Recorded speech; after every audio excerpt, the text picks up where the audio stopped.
Hi, gang. Welcome back. This is the third lecture of this series on Amos and Hosea. And so this was a really great text, and this one is breaking my heart. I'm not with you for this because this one's one we spend a lot of time with, and I'm going to do my best to replicate some of the big points of it. And I hope that you are able to get some of the really cool bits out of this text. But this text is a game changer, and we're going to talk about that in the presentation. But this one's a big one, so please make sure that you've done your reading in Collins and that you have read your primary source on the book of Hosea in your Bible. Okay, so let's get started here. And jump right on in with Hosea and redefining the relationship. So, quick overview. Hosea is a northern prophet, just like Amos. And he's certainly writing with the kind of Syrian situation kind of on the horizon there. But it's kind of interesting because there's Collins, I think, will point this out in his section on Hosea. There's no it's kind of notable that there's no reflection on the destruction of Samaria in Hosea's work. I mean, you can kind of get the definite sense that there's like this bubbling tension in the background, but how imminent it is or that it's happening is not clear. And to that end, it's not clear that when he dies, if it's because of the conquering of Israel or if it's if he dies prior to it. So there's some things there that we don't really quite know and how that affects what's going on. In terms of the layout, and just narratively, of the 14 chapters, this is a really short book, so there's no reason you can't get through this one. Chapters 1 through 3 describe the prophet's marriage to prostitutes. So Hosea marries Gomer. And this marriage is important because it will work as a pretty extensive metaphor for Yahweh's relationship to Israel. So for those of you keeping up with this information, remember we so far have 2 rubrics for defining the divine-human relationship in the Hebrew materials so far. And now we are potentially going to get number 3. And again, this one going forward changes everything. And for those of you that are going to go on to New Testament studies, this one's pretty big. So if you go take a New Testament course with Dr. Irvine or Dr. Sherman or potentially even me in the future, this will definitely show up again. So pay really close attention. And that would be my dog Pip, who is on high security. Apparently our neighbor's chickens are back out in the yard. So yeah, we are under attack by foul, nefarious foul. There we are. Anyway, so I apologize for Pip. And you may even see the other Dr. Weedman walk by in a way to control our security guard. There he is, the other Dr. Weedman. Always fun from home, right? Any case, part 2, chapters 4 through 14 deal with the political and religious issues of the Northern Kingdom, because as they're trying to kind of figure out how to thwart the Assyrian threat, there are some decisions that Hosea is being quite critical of. So, but let's get into the theological and the literary piece here for a second. So I mentioned to you that there's a big theological shift that's happening, and we talked about this already. Up to now, the primary rubrics that we have for describing the relationship between the divine and the human, or Yahweh and Israel, are master servant. So here, I'm reminding you on the screen, go back to your Abrahamic, your Mosaic material, right, where the nature of that covenant, right, seems to have that quality to it. And then the other one we get, remember with we just covered last week, is the parent-child. So here, think about David. I mean, in the covenant, God literally adopts David, so that David's children, right, are related to God, and that there's a special kind of obligation that God has towards Israel, and Israel has to God, their family now. So you've got those two primary rubrics for describing the human divine relationship. But here's what I want you to do. Hit the pause button here, and I want you to get out your book on Hosea, and I want you to read carefully through chapters 1 through 3.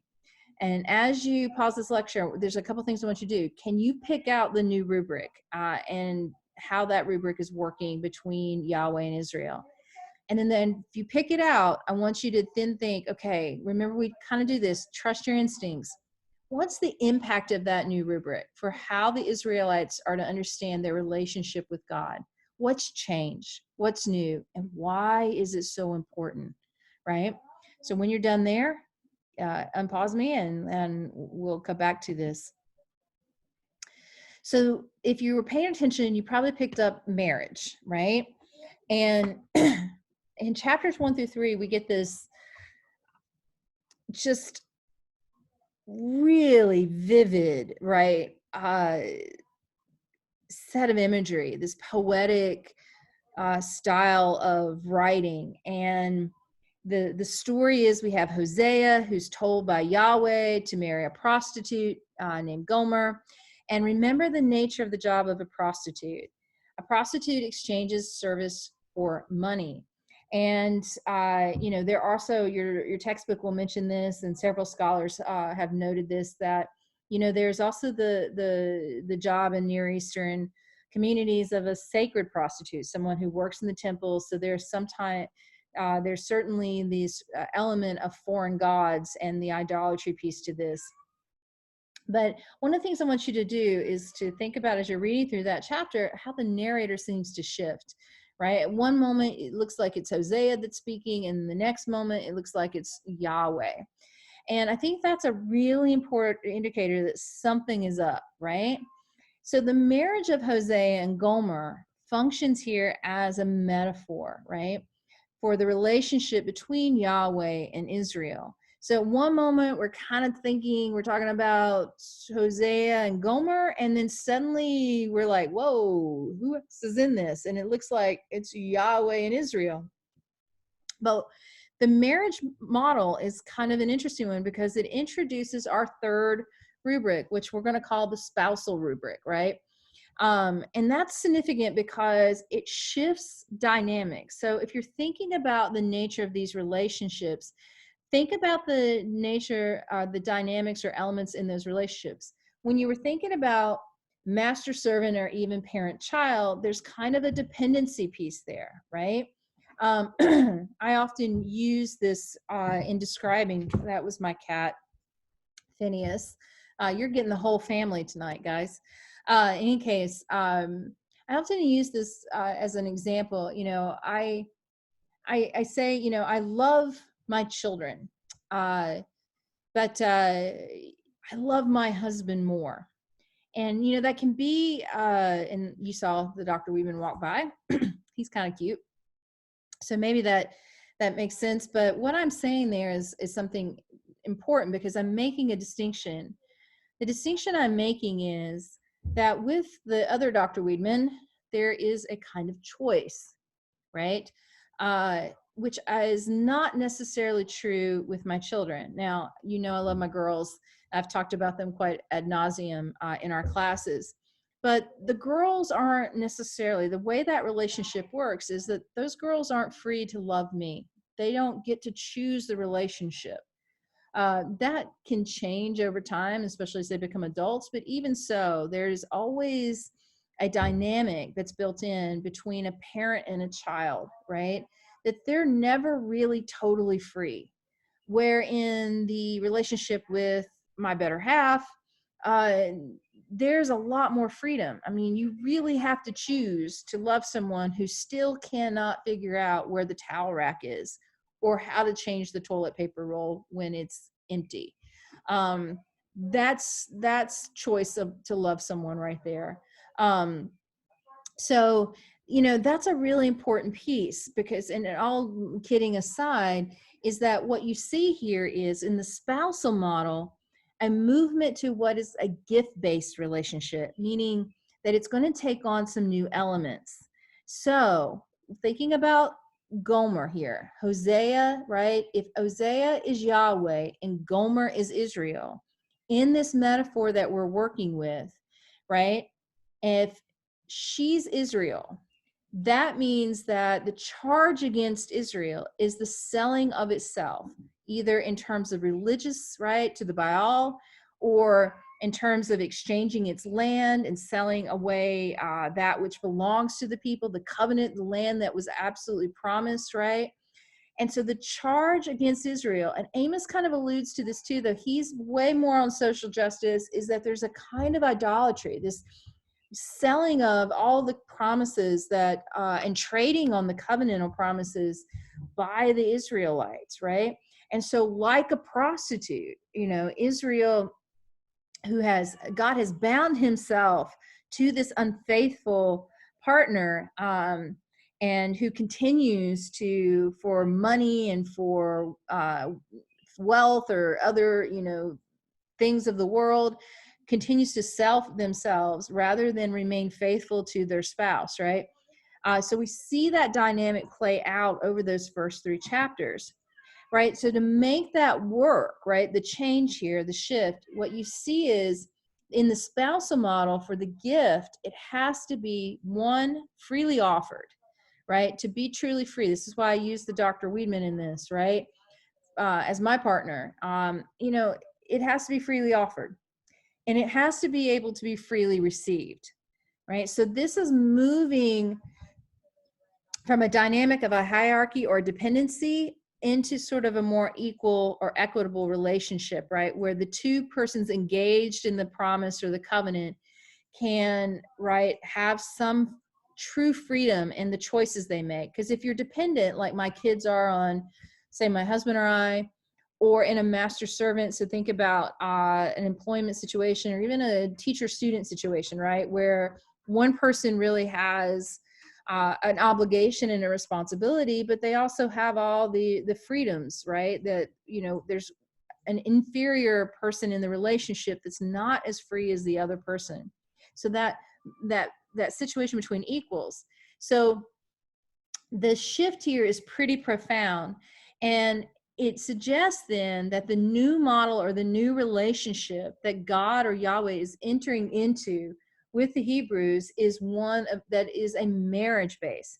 So just to give you a spoiler, thinking about New Testament material, those of you that have any familiarity with Christian New Testament writings, you'll know that the number one metaphor used to describe the relationship between Jesus and his community or church is marriage. Well, where are those first century Jews getting that idea from as a way to describe, for second century Jews getting that idea from, to describe from their own histories, from their own religious identity, in which this text and this way of thinking about the relationship between the human and the divine within the Hebrew experience is now a spousal or a marital model, right?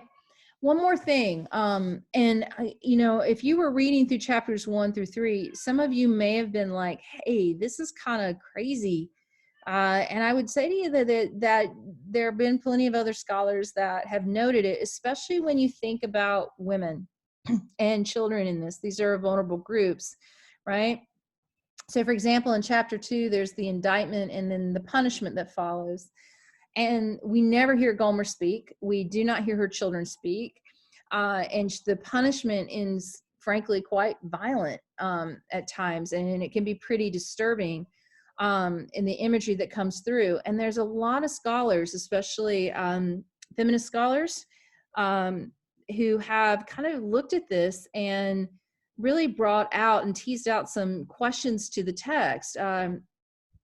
Dora Settle is one of those who, she points out, using kind of the socio-historical piece, that, marriage was an equal partnership in ancient Israel, and that there was still a kind of hierarchy that was being reinforced there, even though the nature of the relationship changed from parent-child or master-servant to the marital model, that the representation of Yahweh as the husband and the woman or the wife as Israel was a way to kind of really reinforce those cultural perceptions and values, right? That God is the one that has the authority over the people, and just as the husband has the power to control the wife. She's also joined by other scholars like Renita Weems, who points out the issue of sexual violence that is in the text. And I, in other courses I work with, and if you're interested in looking at that, I do teach a course on biblical literature and women, and we definitely deep dive in this. But that there's definitely a concern Weems brings forward, that the literary device, yeah, is there. The theological principle is there about this gift-based love, this new way of entering into the divine human relationship. But she says, the imagery that's used for this literary device to be delivered is pretty violent, and one that in a certain hermeneutical context could be problematic as a means of justifying violence against women or domestic abuse. I, for example, would say that this would not necessarily be the first text I would go to if I were giving a talk at, say, a shelter, domestic violence shelter for women or children, because it could, you could certainly provoke some things without realizing it. And I want to just say that because part of the work that you're doing in these materials, and you're consuming a whole lot in terms of history, in terms of religion, and in terms of theology, is you are learning how these texts shape our own presumptions and conditions about how we think about other people and how we work through those. We're all kind of, conditioned by lots of things. And so one of the important pieces of kind of some of the modern methodologies, like the feminist critiques, is that, it asks us potentially to take some time and reimagine this text through the lens of someone else's experience. So if you are a woman, like when you're reading this text, do you potentially have another kind of reaction to it that based on your own experiences in histories and communities, that potentially doesn't allow you to experience what might be the main theological principle, which in this is the gift base. So it's just something to think about, to put in your mind and just kind of think about as you're processing this work. And this is one of the reasons this kind of stuff is so important. So this winds us up for this module's content. I'll be on Zoom on Thursday again at 8:45 a.m. If you have questions, or you're always welcome to reach out to me. I can set up a one-to-one, or if there's a group of you that want to get together, we can do that too. But I definitely will hold our class meeting, and we can talk about any of these materials going forward. All right. So good luck this week. Let me know if you have any questions, and I will see you when I see you on Thursday. Take care, guys.